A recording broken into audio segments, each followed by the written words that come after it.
It has been a gift to live among the Georgian people for over a year now, to learn their language, customs, and traditions, and to participate in a way of life which, for me, has shed no faint light through the confusion of our times. This gift has been afforded to me in no small measure thanks to our latest impresario, Irma Merabishvili, and her faith in the capacity of an outsider to receive the spirit of her people. I was first acquainted with Irma and her family in late November of 2023 upon my reception into Ude, an historic village perched in the Skhetan foothills of modern Samskhe-Javakheti, Georgia. Irma's dynamism, connections, and wealth of learning quickly gained my attention, and I anticipated her role in shaping the future of First Things Foundation's Young Georgian site. Irma is the daughter of Georgian Nana Merabishvili, a family with deep roots and blood in this land. Their most notable ancestor, wholly new hieromartyr Antimus the Iberian, the former Georgian Metropolitan of Bucharest, was a great theologian and polymath, with whom the family shares a natural, multidisciplinary aptitude, particularly in the arts. Like St. Antimus, the family's more recent ancestors were slain while resisting the Islamic occupation of their homeland, and are interned here in Ude. Since the collapse of the Soviet Union, the family has faced other, more contemporary challenges. In 2011, after the birth of her second child, Mariami, Irma fell gravely ill. She survived by the grace of God and the support of her family and Ude's community, though at great financial cost.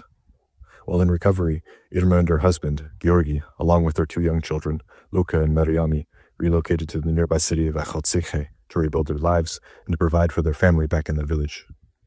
During this time, Georgi found employment as a journalist and videographer with POS TV, a major Georgian television station, while Irma began working at a local bank, gradually expanding her network and eventually accepting an administrative position in the municipal government. Meanwhile, their children enrolled in Aghlemashvilis School of Folklore, where they studied under the tutelage of the renowned Tamara singer and folklorist Zaza Tamarishvili.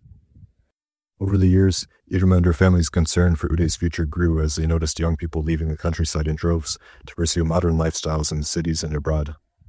Those who remained in the villages were left caring for an elderly population while also working to make ends meet in an unfamiliar economy.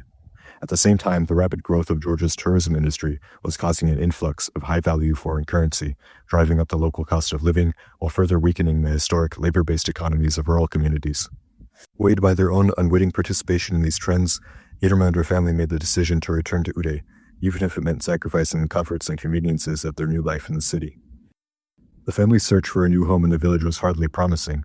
There were many abandoned properties in Ude, although their rehabilitation was all beyond the family's means, and the locations were unsuitable for crops or animals.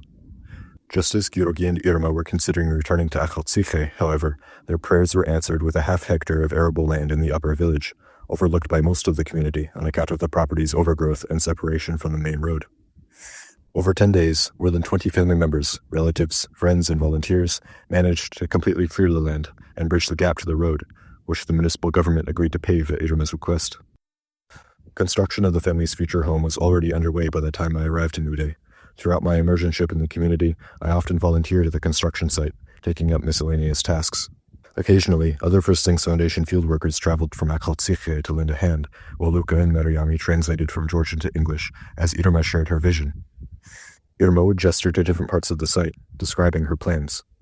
The Deda Bodze, or mother pole, a traditional feature of Meskhetian architecture, would go here. The super table would go there, with a traditional Meskhetian fireplace beside it for warmth and baking bread. Below, there would be a wine and root cellar, which could also host workshops. The kitchen would be here, connected to a bar in the main living area, which would have a library and an exhibit for ethnographic artifacts the family had collected over the years. Upstairs, guest rooms would connect to a balcony which would offer panoramic vistas of the fertile valley and snow-capped mountain ranges. Throughout our time volunteering, Irma would repeatedly describe her vision. I could tell she was doing this more for herself than for us, but in effect, I also began to see it, even believe in it. For me, to believe in something is no small thing. According to local legend, this region of Georgia was once covered by a vast sea. Along its shores stood a coastal settlement called Navsakudeli, meaning harbor, which served as a stopover for fishing boats and small ships. As the sea gradually receded, the population descended into the fertile valley below, taking up agriculture. The original settlement, now perched in the Skhetan foothills overlooking the valley, is the village we now know today as Ude, Navsakudeli. As evidence of this, locals point to an old, half-buried ship anchor to which shepherds once tethered their flocks, which rests rather mundanely on the side of a nearby mountain. Whether legend, history, or a bit of both, Irma believes the past indicates the future. While Georgia may no longer be flooded with water, she perceives her homeland to be experiencing a deluge of another sort, a flood of immaterial waters. For Irma, this signifies a pivotal moment for Ude to once again become a harbor, a symbolic Navsakudeli. The true test, however, lies in opening Ude to Samskhe Javacheti's growing tourism industry in a way that does not depreciate her community's heritage, but rather carries it whole into the future by anchoring it in the present.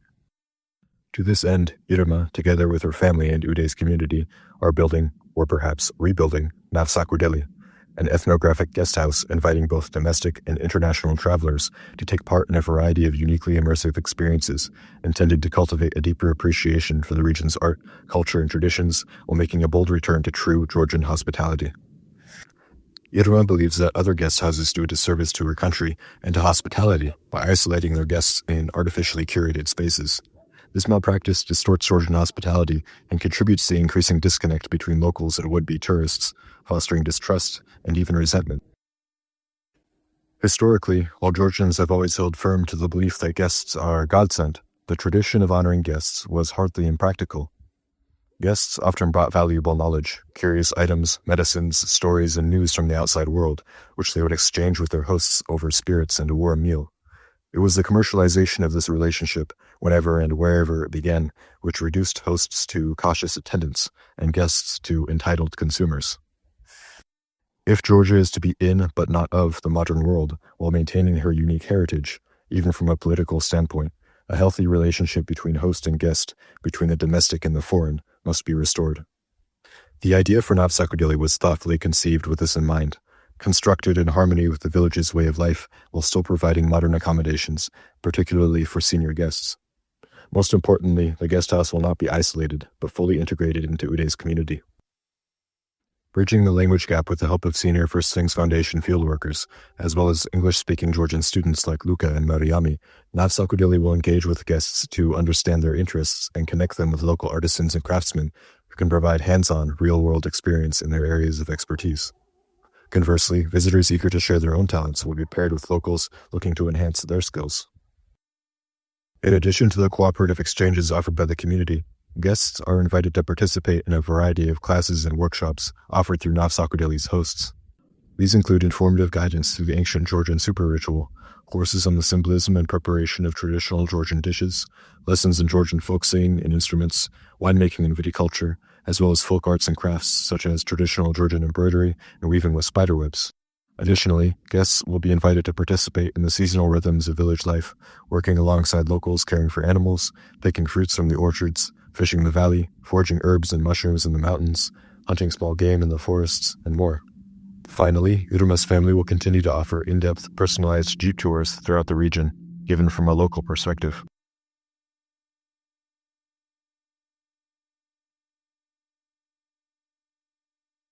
Last December, Irma's family and I were pleased to host Brandon Mille, First Things Foundation Field School organizer.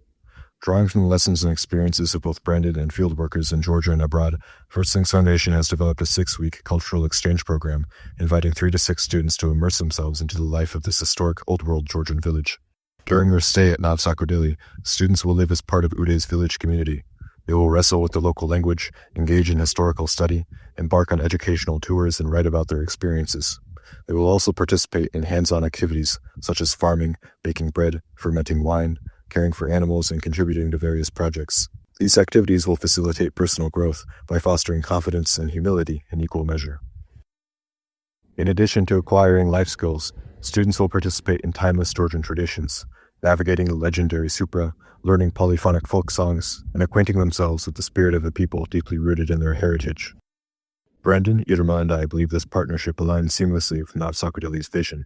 It is our hope that students will not only come away from this experience with a new perspective, but will seed the precious wisdom of this land into their own communities.